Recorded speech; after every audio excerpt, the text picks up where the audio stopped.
When I say, are you ready? You will say, yes, sir. Are you ready? Yes, sir.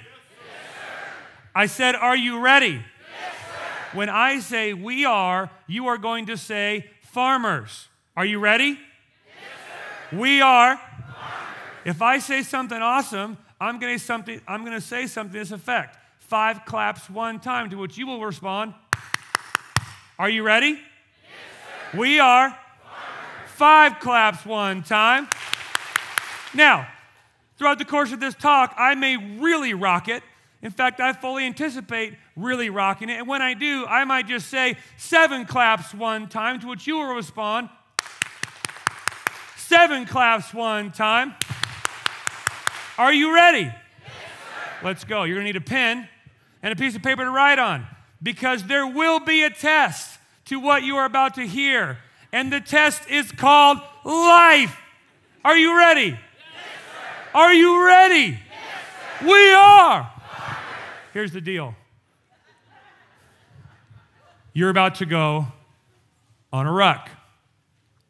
Here's the definition of a ruck, and you need to write this down, because this morning I'm calling you to wake up to the ruck. Most of your peers are sleeping through the ruck of life. You will not be asleep. You will be awake, you will be dialed, and you will not drift through the ruck of life. Farmers do not drift. Farmers march. 3 components of a ruck that you got to figure out.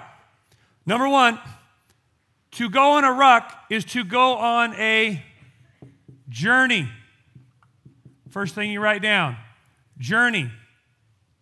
3 components to a ruck. The first component, journey. What I hope you come to understand over these next few minutes, and then hours, and then days, and then weeks, and then year, is that today and tomorrow are going to be a ruck. But really, this whole school year is going to be a ruck. And in reality, the point of this school year's ruck is to prepare you for all of life that is a ruck. The sad thing is, most aren't even awake to it. Component number 1 of a ruck is that you got to go on a journey. The great privilege and invitation of God when He gave you life was to go on a journey, which means you got to get out on the road and put out some effort.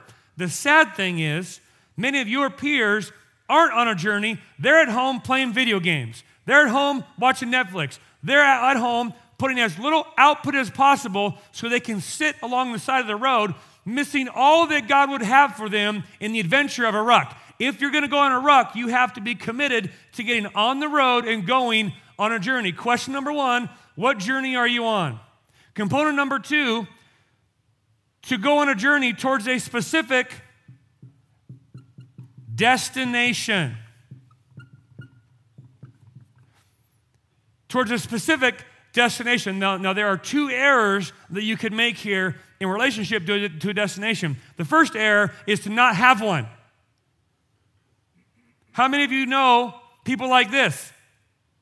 They're just drifting through life. Maybe they got on the road, but they don't know where we're going. They're just drifting. There's no clearly articulated and compelling destination towards which they're moving. They're just going with the flow. The problem with that is 99% of the time the flow's going in the wrong direction. So the first mistake is to not have a destination. The second mistake, or the second way to error in this area of destination, is to have a destination, but it be the wrong one. So, first error you can make is, I don't have a destination. Second error you can make it is, I have one and it's the wrong one. So the question I'm asking you is, what is the destination or trajectory of your life? Because every life has one. Did you know that? You're actually on a path moving towards something, whether you've cognitively, consciously thought of it or not. Your life is moving towards something. And what I want to push you to consider in this moment and during these days of Ruck Week and throughout the year at Garden City Academy is we want to help you consider what road are you on and where is it going. There's the fool's road and the wise road. Which one are you on? Because God has given you the ability to make decisions to put you on one or the other. And I'm here to tell you, if you're on the fool's road, it's nobody's fault but yourself. Gone are the days of blaming the system. Gone are the days of blaming your parents. Gone are the days of blaming everyone else. You are now being invited into the privilege of being responsible for your own decisions. If you fail at Garden City Academy, it will not be my fault. If you fail at Garden City Academy, it will not be your teacher's fault. If you fail at Garden City Academy, it will not be your parents' fault. It will be your responsibility alone to fail or to succeed. Where are you going? What's your destination? Now, in relationship to destination, there are two things I like to consider. One is the general revelation of where we should all be going. We articulate it like this. We exist to help more people meet, love, follow Jesus, so more people can know God, live free, and do good in the world God made. That's kind of where we're going generally as a church and as Christians. So we're called to follow Jesus in the road of discipleship. And then there's that specific revelation where God comes to you and says, not only have I called you to follow me, I've called you to follow me in this way. Meaning, I believe God has a purpose for your 14-year-old life. You're 14, you're 15, you're 16, you're 17, and you maybe have never even considered the fact that God put you here at this time in history for a purpose. Have you ever considered that? Miles, have you ever considered that? Amelia, have you ever considered that? Adelia, have you ever considered that? Just around the line, I'm talking to kids, right? Have you ever considered the fact that God was okay in the year 2024, the world's going to be on fire, Western civilization will be burning to the ground, the politics will be just crazy, and the woke mind virus will have infected the entire globe, the church will have weaseled and cowered in its moments of test. Who would I like to be on the earth representing me in that moment? And he picked you. That's wild. That's incredible.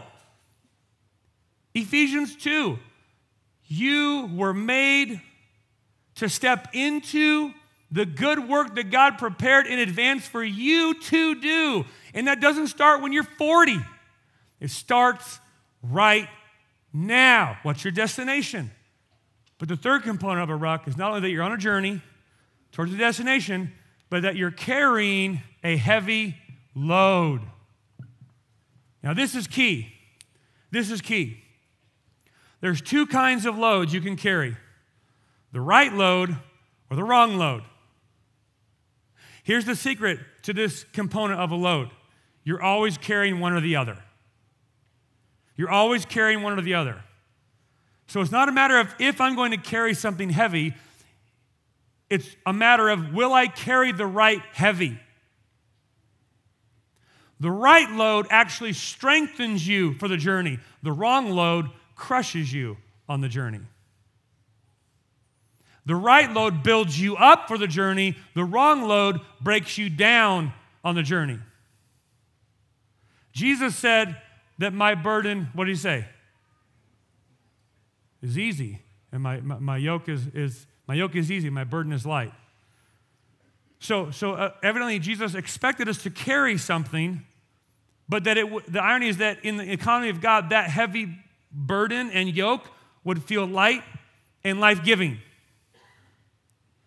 Let's consider those things that you may be carrying right now, or others in the world may be carrying that you've observed that would qualify as bad heavy, okay, or wrong heavy. So right now, just toss out a few of those things that folks can carry on the journey that don't build them up, but tear them down. Throw them out right now.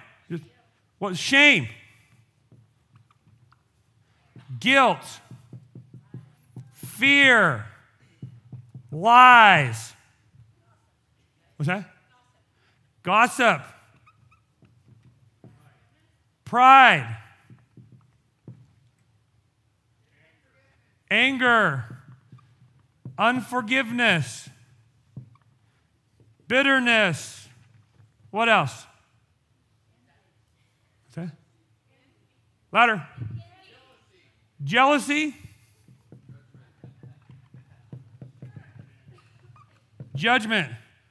What was that? I can hear it over here. Envy.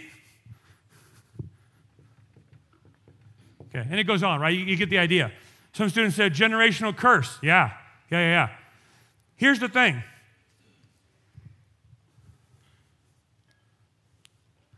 No one puts a gun to your head and makes you pick these up. You pick them up on your own. Furthermore, the crazy thing is, all the things up here that you may be carrying right now, Jesus died to set you free from, which makes it even more crazy that you'd be carrying it. So it's not that you are incapable of putting it down, it's that you're choosing not to. And so we don't want to go into this year carrying unnecessary burdens, and maybe some of you have them. And here's what I want you to hear. Let's be done with diagnosing your sin and rebellion and your disobedience with some highfalutin psychological term to let you off the hook for being responsible. Because that's what we're doing today. Oh, they're not disobedient or disrespectful or out of control. They have ADHD. Oh, they're not blah, blah, blah. I mean, the vast majority of our culture have been diagnosed to death. Because when you get a diagnosis, guess what? You're not responsible for that. I'm not responsible for this. I have a disease. I have a malady. And hey, maybe you got some hormones out of whack. Maybe there's some areas where that can be responsible, but some of the smartest, most intelligent voices of our day are saying, by and large, this is largely a crock. We're finding ways to clinically diagnose children who don't need drugs. They need a spanking. Okay?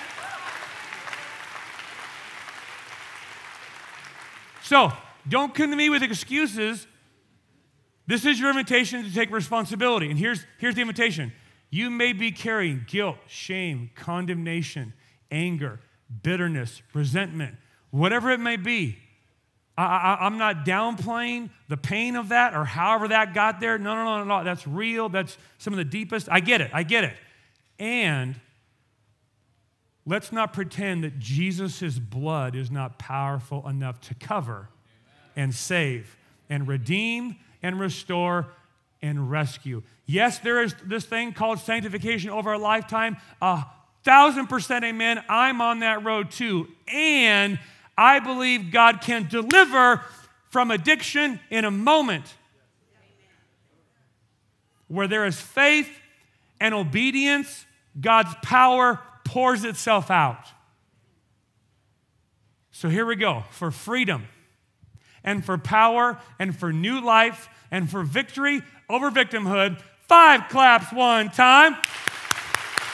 Are you ready for that kind of life? Are you ready? Okay. The theme for our week is as follows. Farmers are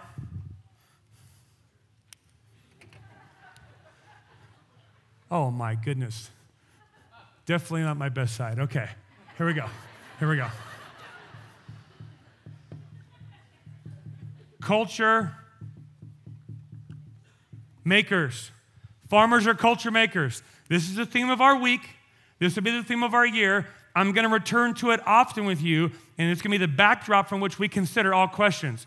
What is culture? What does it mean to make culture? How can I be involved in making culture? Where is culture found? And what's my role in it? One of the things you're going to learn is that as a farmer, your predetermined disposition and commitment is, I make everything better. Wherever I go, it instantly gets better. What if you had a predetermined commitment in your life? I will wake up making this day, this week, this month, this year simply better than the day before, better than the week before, better than the year before. What if you woke up with that kind of attitude? And then what if you went to a school full of students that had that same attitude? And then what if you went to a church full of people that had that same attitude? a church filled with homes and households who had that same attitude, what would happen?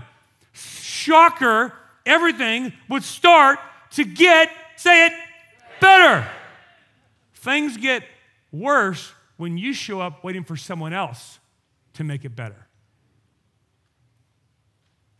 So here's my test to you. Why will Garden City Academy be an amazing place to be? There are a lot of wrong answers to that. Because Josh started it in his head. It's the wrong answer. Because Grace City Church spent $1.5 million to launch this historic work is the wrong answer. Because my parents are making me go is the wrong answer. Because we have a world-class, elite, professional teaching staff is the wrong answer. Because we've curated the perfect formula of curriculum is the wrong answer. Why is Garden City Academy an amazing place to be? Here's the singular answer you're going to give. Because I'm there. That's the answer you give. Garden City Academy is going to be an amazing place to be because I'm there. That's not a statement of pride. That's a statement of ownership. You see the difference? You do realize every church you've griped about, you were attending.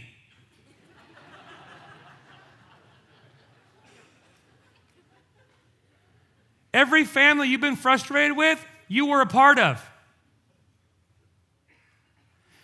And yes, there are some things beyond your control. And yes, people make their own decisions. And yes, there is something to be said for stepping back, cutting loose, and moving on. I get it totally. I mean, we teach that all the time. And there should be a sense of grief, even when you step away, going, is there anything I could have done more? And in relationships, we've talked about the importance for differentiating and unhealthy family systems. And sometimes you have to step back and make distinctions and cut things off and differentiate and set boundaries to protect yourself and to honor them and not participate in their dysfunction. Yes. You know what I'm trying to say here. The essence and heart of what I'm getting at is I want you as students to show up with the expectation that wherever you go, you will make things better. That is the heart of a farmer. Now, here's the thing.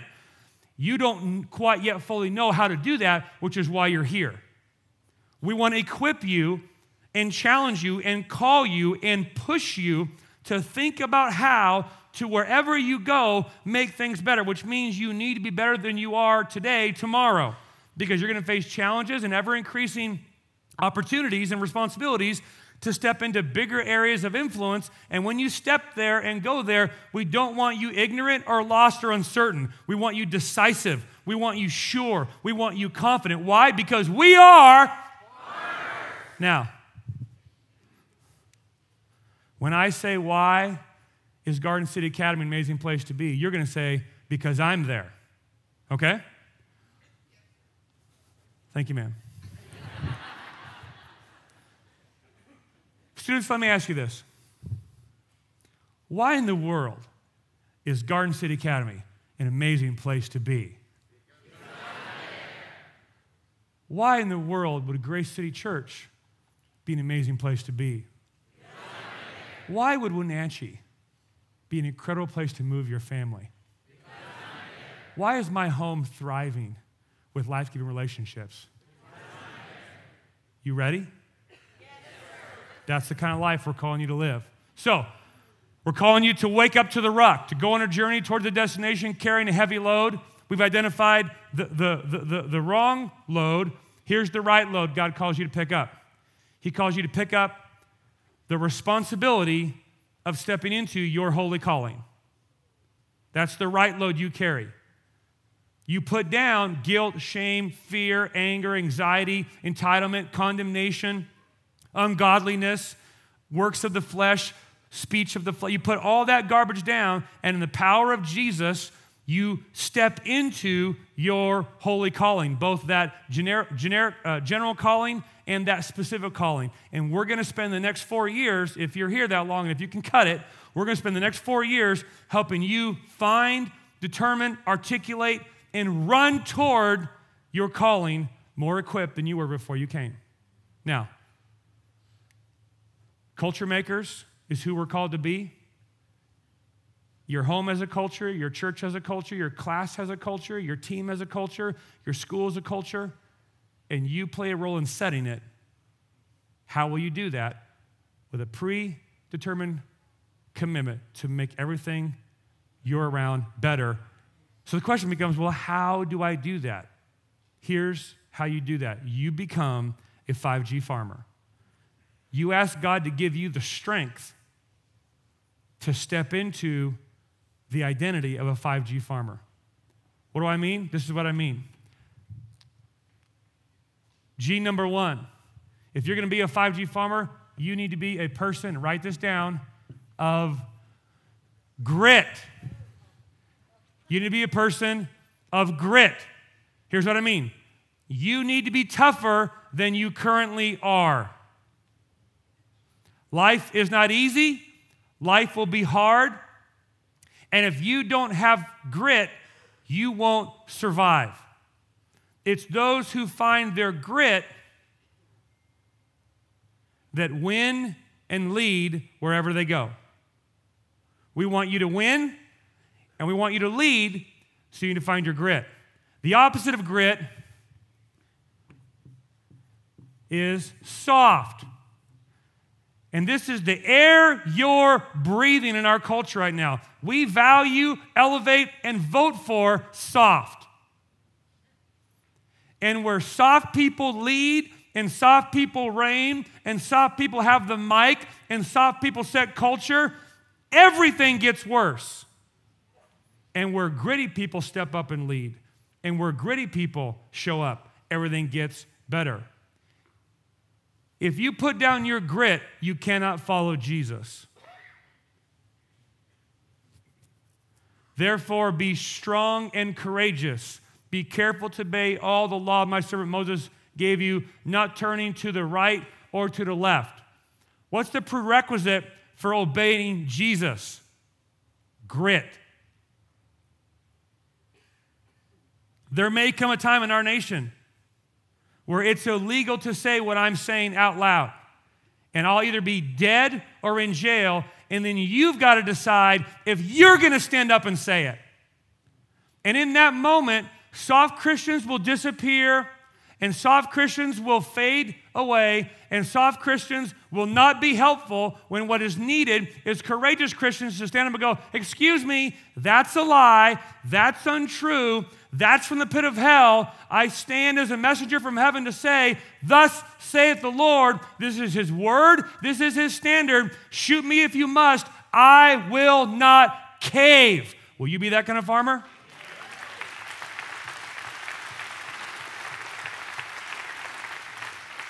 Soft people make for hard times. Courageous people make for good times. If you're going to make everywhere you go better, you're going to have to find your grit. This year is not going to be easy. We have not spent this money, gathered this team, built this school to roll out the red carpet of comfort for you. We're here to challenge you so that you have to find your grit or quit.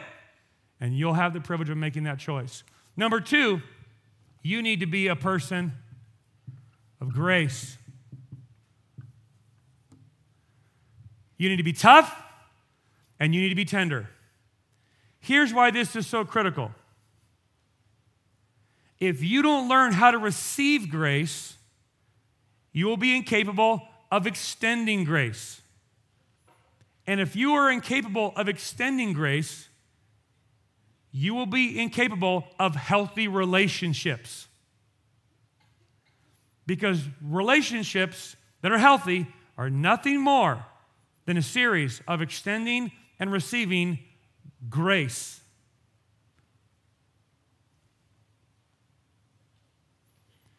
Here's why this is so important. How many of you want to be around ungracious, bitter, jaded, judgmental, list-keeping people in your family, your team, your class, or your home? How many people want to be around ungracious people? Nobody. Then stop withholding grace from those around you. It's disingenuous to require things from other people towards you you're unwilling to extend back to them. And therein sums up the entire #MeToo movement. in most of the problems we're facing today. I demand grace for me, and I demand justice for everyone else. That's where we live in today. Grace for me, justice for you. Grace for me, law for you. If you're going to be a life-giving person, you're going to have to learn how to both receive grace and give grace. I say receive grace first because you can't give what you don't have. And the grace we're called to give others is not a self-generated grace. It's a heaven-given grace. And to receive grace from God means that you first have to humble yourself and acknowledge you need it. You want to make a marriage miserable? Just fill it full of soft, ungracious people. That is a deadly combination for any marriage or any nation. And our heart here at Garden City Academy is to ensure that every graduate who sticks with us, and not that we're intentionally going to make it hard for you to stay, but we're not going to make it easy. You will have to consciously decide to stay and push through challenges, because this is not a place where you can coast and make it. We're calling you to march or punch out. Because the school and the community is bigger than one person's hurt feelings. We're not going to have a parent call and gripe about their kids feeling being hurt and then therefore lower the bar for everyone and have everyone suffer because of one soft person. We're calling you to be gritty and courageous, and we're calling you to increase and learn how to receive grace so you can give grace. Now, some of you here maybe have not received grace for yourself. You've been in a home of grace, a family of grace, a church of grace, but you do not yet know it, the taste of it for yourself personally. And I pray for you that that comes soon, that you would come to see your need for grace in feeling the weight of your sin and then feel existentially the outpouring of God's grace to you in Christ. It's a remarkable thing, and it changes everything, and you'll never be the same again. You want to be someone who makes everything better, you got to be someone of grit, you got to be someone of grace, and thirdly, my favorite, these first three building up to the cumulative effect of the fourth that then enables the fifth, you need to be a person of gratitude. Here's why I say that. Because gratitude is the ground for happiness and moral goodness. I have never met a grateful person who is not happy and morally good, and I have never met an ungrateful person who was. Gratitude is the ground for happiness because gratitude is directly connected to your perspective. The opposite of gratitude is entitlement. You should write this down, because your culture has a PhD in entitlement, and they want you to take the same courses and graduate with the same degree.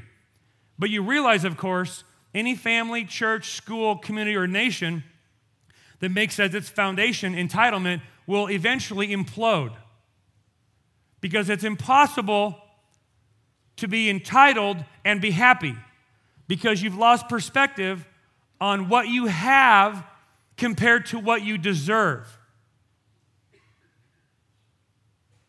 You become entitled and ungrateful when you lose perspective on what you have compared to what you deserve. When you're entitled, you think you don't have enough and you deserve more.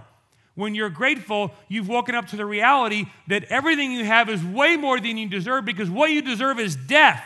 What you deserve is judgment.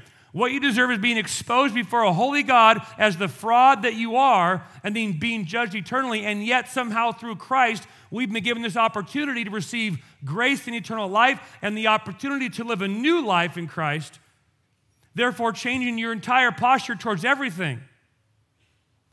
One of the problems with ungrateful people is that they are missing the 10,000 gifts they could be grateful for, therefore guaranteeing their unhappiness, because if you're not grateful for the baseline 10,000 gifts you start out every day receiving, you will be grateful for nothing you're given that day. If you are an ungrateful, entitled person, there's nothing the government could give you or I could do for you that would make you happy, because nothing is enough. I've learned the secret, right? The spiritual hack to the good life, Paul said. It's to be content in all things. which means you can be in jail on trial for treason, facing impending death, and be grateful. So, we do a little exercise. What do you have to be grateful for? And they start saying things, boom, boom, boom, boom, this, that, good. One kid said a car.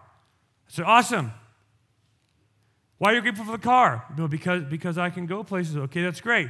Did you also thank God for the money that it took to buy that car? Do you thank God for the energy He gave you to work a job that gave you the money to buy that car? Did you also thank God for the business owner that started that business so you could work a job and make money to buy the car? Did you also thank God for a business owner willing to pay a snot-nosed, inexperienced 15-year-old $17 an hour, which is criminal,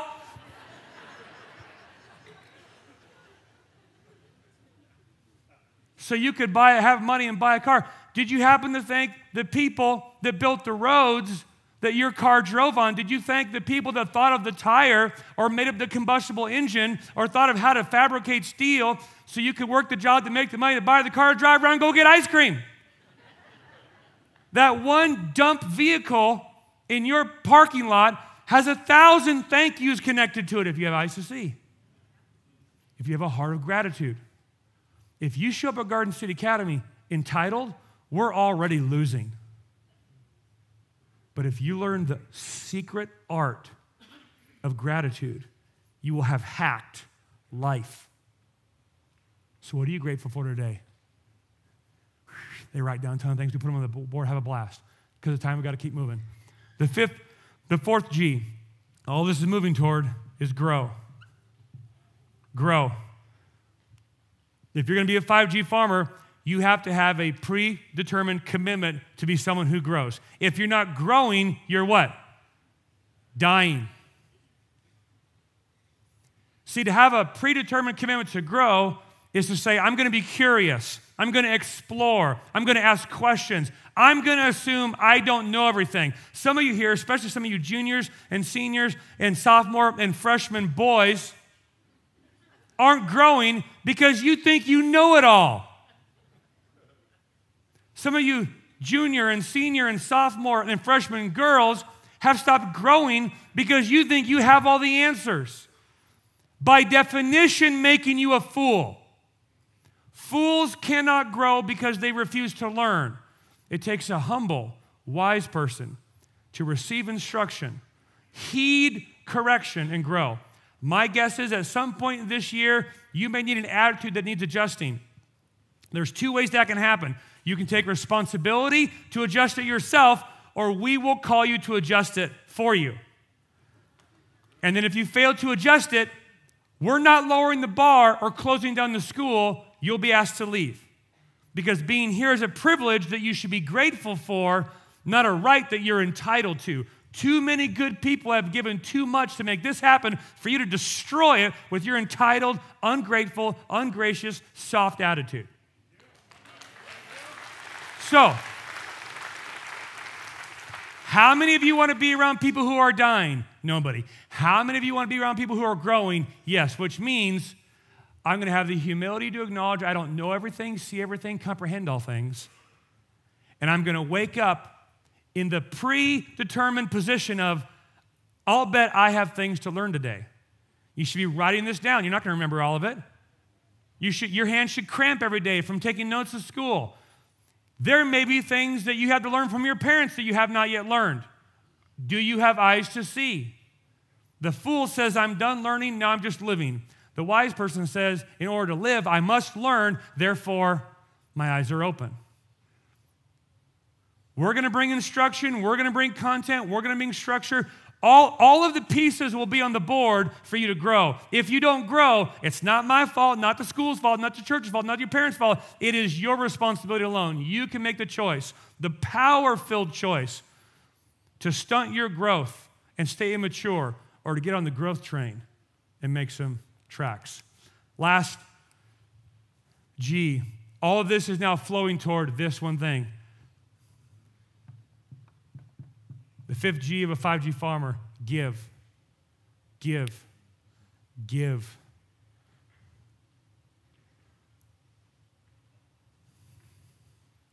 What's the opposite of give. Take. And therein lies the social, philosophical, ideological, and yes, political divide of our nation. You could divide the people of our country in two categories: those who give and those who take. Ironically, those on the take side have their whole political ideology around giving to the least of these, and yet in every nation where their ideology has been put to the test, it results in the poorest of poor people trying to flee that ideology because it's a Trojan horse to buy people's votes to get into power so they can take more. Because takers can never give, they can only take. And you do realize that these takers over here, their ideology is we want to give to the least of these. And do you know how they give? By taking. They're not givers. They're fundamentally takers. We have to have enough sophistication to figure this out. Giving that's noble is voluntary. Taking that's forced is tyranny. You have to decide if you're going to be a giver or a taker. That is a fundamental disposition of life that most of you here at this park and this morning have failed to grasp. I say that because you've been waking up every morning and your unconscious disposition towards your parents is take. I'm going to take food. I'm going to take shelter. I'm going to take emotional energy. I'm going to take time. I'm going to take gas. I'm going to take conversation. I'm going to take. What if, farmer, you woke up tomorrow asking, what could I give?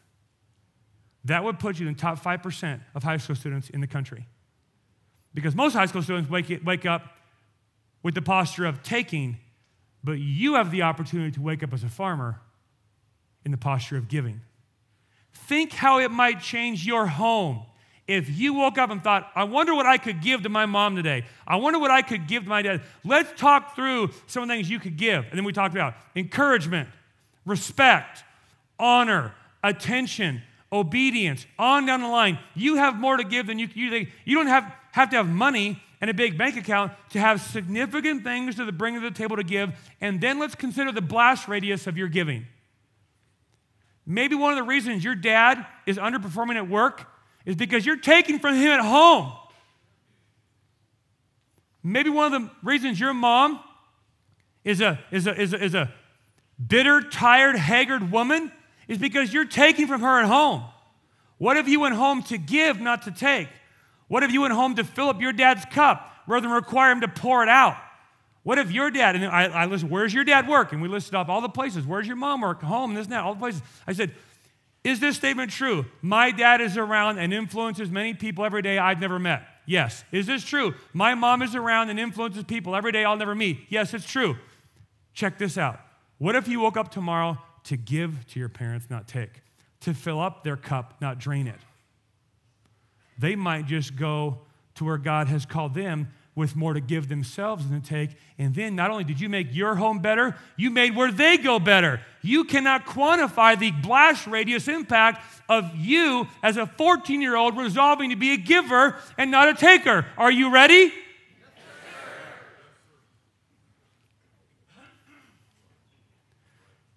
But not only is it the noble thing to do, Jesus said it is better to what? Give than receive. It's better for you too.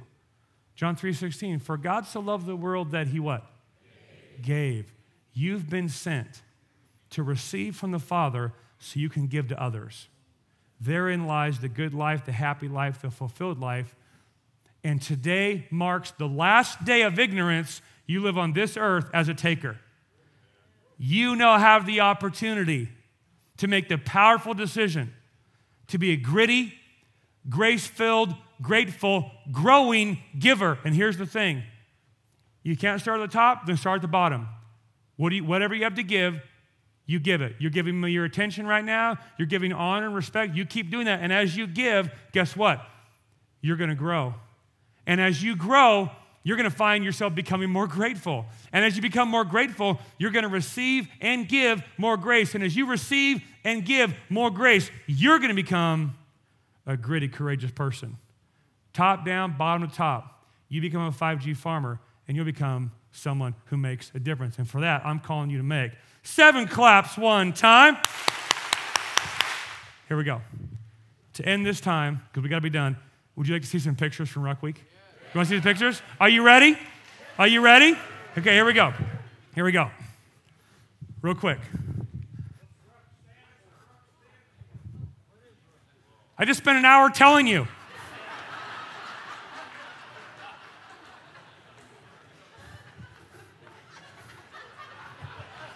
What does Ruck stand for? It's a journey towards a destination carrying heavy loads, squirrel killer. I think that's who it was back there. Okay, here we go. This is your high school class of Garden City Academy Farmers. Give it up for these guys. Let's go. There they are.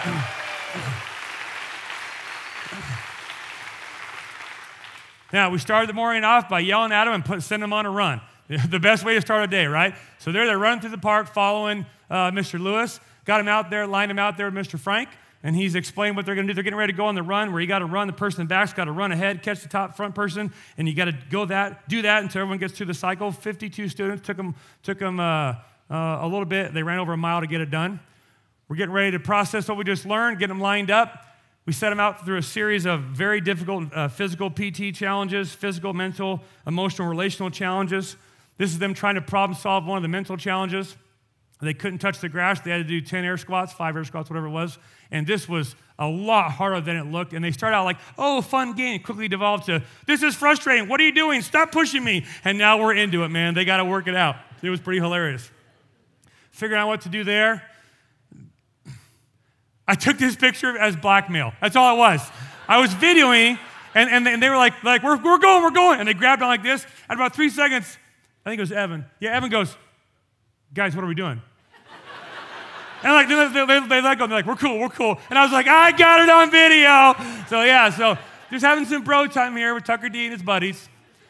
This gal, they were carrying a bale of hay, 2 at a time. Each team grabbed, boom, 2 at a time, 100 yards down, restack it, and then sprint back. And your team of 12, 2 at a time, had to get this bale pile stacked higher than their heads down to the end and back. And this gal, the first time she went out, I thought, oh my goodness, she's going to kill herself. I'm just getting winded watching her. The running 100 yards, carrying a bale of hay, and then run back. She did it a second time.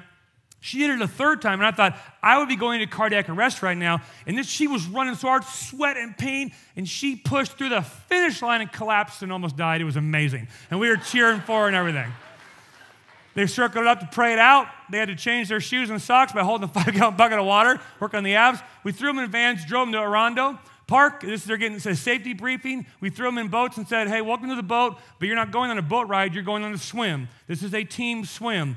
Boats of 12 with an instructor, a teacher, and 2 guides. 4 people paddling, 4 people swimming, 4 people staging to go in the next. And they had to get themselves across the Columbia River by swimming from Orondo upriver to the Iniat River sandbar and then come back.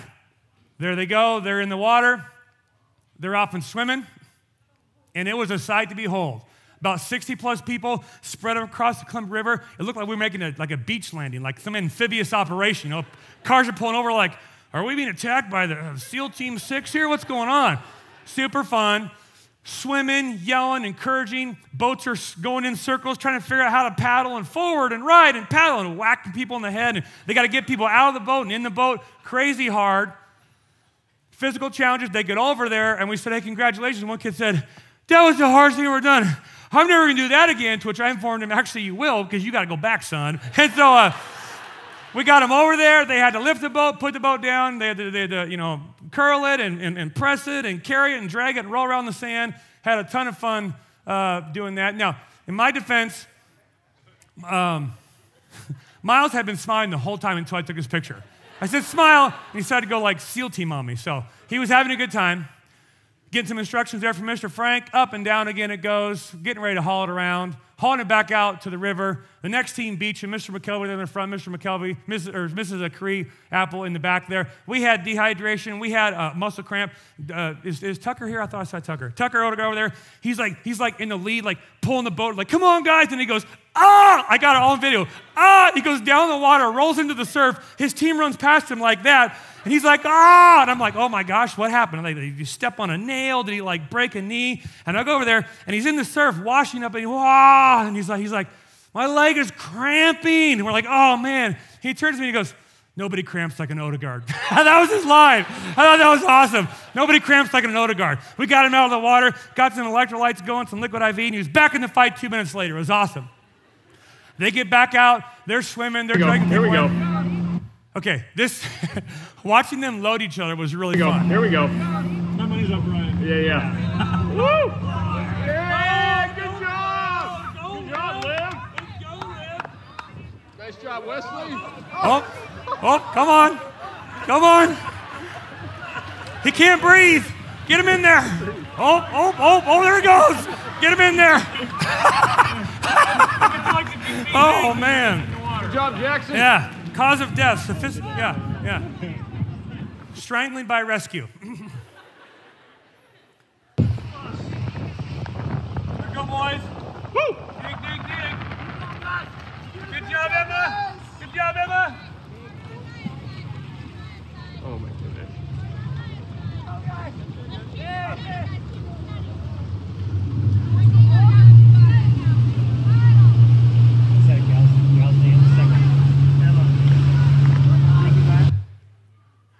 Next day, we got home from that, dried him out, ran him a little more, brought him home, did a bunch of debriefing, talking, praying, journaling, sent him home exhausted. Next morning, got up, 7 here at the barn. We're going on an actual ruck, a physical long journey toward the destination, carrying a heavy load. Each team divided up into girls and grades, so boys and girls. So girls freshmen, boys freshmen, girls sophomore, boys sophomore, so on and so forth. Each grade and team had a pack they had to carry, preloaded with weight. They didn't know what it was. At hour 1, we give them the rock. At hour 2, they have to take the rock out and carry it, of course, symbolizing that when, at certain times of a ruck, you're going to have to carry more weight. You hit 18, you hit 21, you go on your own, you get married, you have kids, you get a promotion. All those things symbolize you getting more weight in your pack to carry as a person who's responsibly stepping into their holy calling. And then you have things hit you like this. I had kids, boom, weight in the back. They have spina bifida, boom, rock carried in the front. Same rock carried a different way equals new weight. So we're using life lessons and introducing them in this challenge, which is a ruck to go on a journey toward the destination with a load. That's what a ruck is. Okay, so here's what it was. It was the goal was, here was the course, here was the destination. We call it Church to Birch. Isn't that cool? Or I like to call it C2B. Gonna get the tattoo right here, C2B. We're hoping this event becomes kind of like this, really fun kind of storied lore hike that we go on every year to start the year off. We started at the church. They hike from the church all the way to the top of Birch Mountain, which is 11 miles, and gain over 4,400 feet. They have 3 hours to do it. It's a high marking event. So you're going to set the high water mark or snowmobile on your high marking. How far can you get in 3 hours? I told them, we've already walked the course. It is a physical impossibility with the challenges we're introducing, the weight you're carrying, to get all the way to the top. So just take that off your mind right now and just see how far you can go. Getting to the top isn't the victory. Staying on the road is the victory. You got 3 hours. You're not racing against yourselves or other classes. You're setting the bar for the class to follow next year. That's what you're doing. You want to set the bar high for the class to come. So that was the instructions they gave. Finished giving them instructions here. Then we waterfall released them in 3-minute increments from the barn. And now they're off, heading up Birch Mountain Road, climbing. And I'll point out this picture right here. Every class had its own challenges with students and attitude challenges and weight. And we had one student blow out an ankle and someone else get dehydrated. And it's like, okay, you got to slow down and figure this out and heat exhaustion and kind of troubleshoot or triage this challenge. The junior team lost 2 guys, one the night before who got sick, a second kid who had like a massive, like a serious hernia issue but wanted to hike anyways. He made it all the way to Lone Pine, which is crazy. And then he's like, I think I should be done. I said, okay, is that the hernia? He's like, yeah. Because doctor said he could do it, it was fine. Parents said it was fine, so we were testing him all week long. Are you sure you can swim? No, I can do it. He swam, he lifted, he ran, he did all the stuff all the way up to this hike. At Lone Pine, he's sitting down. I get a call from one of our medics. We got someone punching out. I showed up, hey, buddy, how you doing? He goes, I think I should call it quits now. I go, okay, is it your hernia? Yeah. I said on a pain scale of 1 to 10, 1 being, fine, 10 being worst pain ever, like, where are you at? And he's like, oh, probably an 8. I was like, okay, let's take you out, buddy. This isn't quitting. This is wisdom saying, live to fight another day. And so the junior team had some folks, get their team. This is the junior team with Ryan McKelvey. They made it with their weight to the top in 2 hours and 56 minutes. It was remarkable. It was remarkable. I think they're trying to kill their headmaster. Ryan was like, oh, it's pretty cool that our headmaster made it to the top. This is a senior class. They had already participated in a couple of days of high energy stuff with Vector, so they had Tuesday and Wednesday running them hard. Now they're showing up, gassed to 2 days. The juniors on down had fresh legs. They were showing up gassed, having ran for the last 2 days, and they also had the heaviest load. This is them pulling out the load, getting ready to carry it. This is the junior boys juicing up at Lone Pine. This is freshman girls, I think. Freshman girls, yep. Is that junior girls? Yes, yep, McKenna's junior. This is senior girls. That's senior boys. That's the junior boys up on top. Here's a little follow video. Okay, just take turns carrying the rock. You guys are close to tree line. Here, how are we feeling right now? Dying. Good. Yep. Dying, good. Gray. Thumbs up, amazing. They're going to be carrying me for the next hour. Instructor carry. Yeah, the last hour you got to carry the rock and Kyle. And then we have a CPR session up top. Good. That's not the AED, right? I'm feeling it. Yeah, they're going to have to carry the rock. Freshmen or something else. Yeah. They just built different.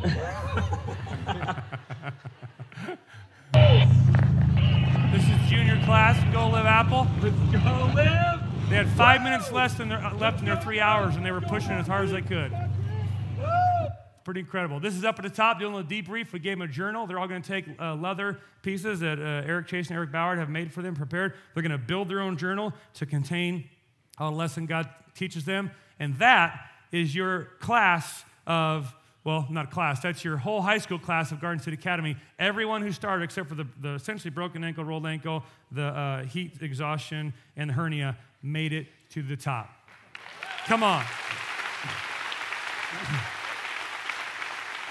Now, here's what's cool about this picture. Some students were like, I hate this. I don't know why I'm here. I could be in public school mailing it in right now.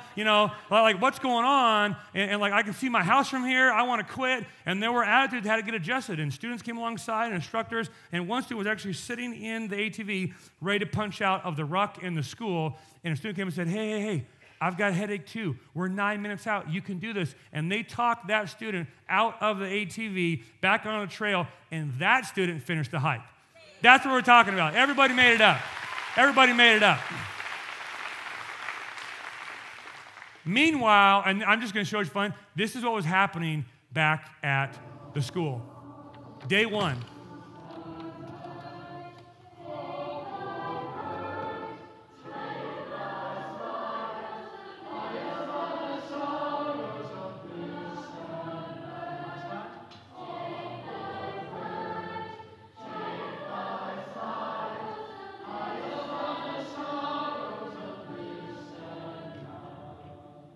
That's their first day. Wasn't that amazing?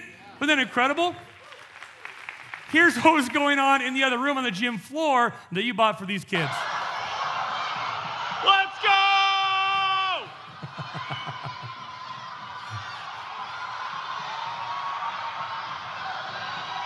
Let's go, Sam! Come on, Sam! Let's go! Run, Sam, run! Run! Come on!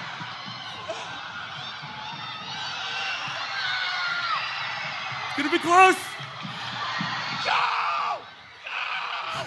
Go!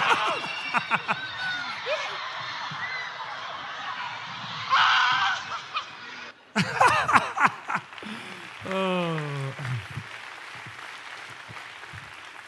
Stand up. I'll get you out of here. Stand on up.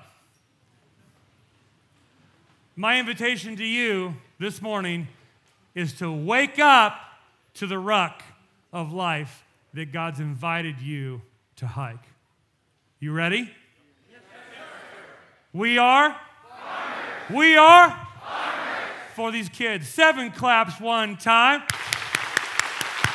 Father in heaven, we love you. We thank you for what you're doing and what you've invited us to do. Would you give us strength for the ruck ahead, we ask in Jesus' name. Amen.